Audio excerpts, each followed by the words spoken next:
So I'm going to talk about how to amend your soil texture. Soil quality is one of the aspects of gardening that often gets overlooked, but I can't emphasize enough how important good soil is. The reason is because if you have good soil, growing a successful garden will take a lot less work. So you'll have less weeds, less disease, less pests.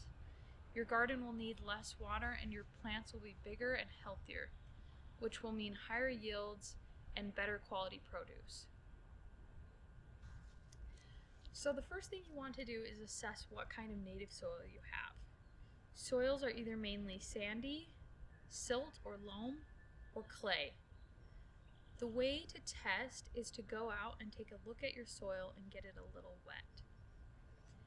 With clay soil, when you get it a little bit wet, if it holds together and you can easily form it into a little shape like a bowl, then it's clay. Clay soils generally retain water really well, but they also are rock hard and it can be really hard to penetrate them. They're not the perfect texture for growing it. If you're testing sandy soil, when you try to form your soil into a little bowl shape, it will fall apart easily. Sandy soils, the individual particles are bigger, and water has a hard time staying in sand. It will just pass right through. The soil dries out really easily. And then with loam, you'll be about where you want to be. So it will kind of hold a shape like the qualities of clay, but you'll also have some of the qualities of sand where you have a nice texture and the roots can get through it. So loam is about where you want to be. The cure to all kinds of soil is to add compost. Compost is plant matter that has been broken down.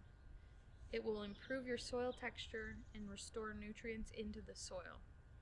If you are growing vegetables in a field garden, you'll want to add compost to your soil every year. Oftentimes your local sewage company will sell compost at a much cheaper rate than what you can buy in bags from a hardware store. Peat moss is another good additive that is good for soils that lack acidity.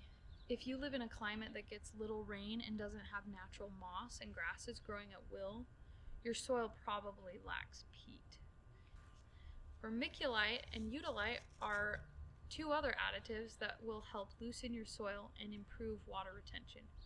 You'll use eudialyte in particular if breaking up and improving the texture of hard clay soil. And you'll use vermiculite if you tend toward sandy soils.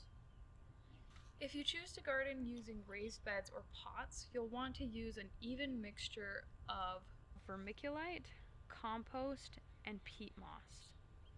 That combination is considered to be the most optimal soil you can grow in. So if you're bringing soil in, that's the soil that you want to create. In addition to texture, soil also needs nutrients. You can have a soil that has a good texture that lacks natural nutrients. That is where fertilizer comes in.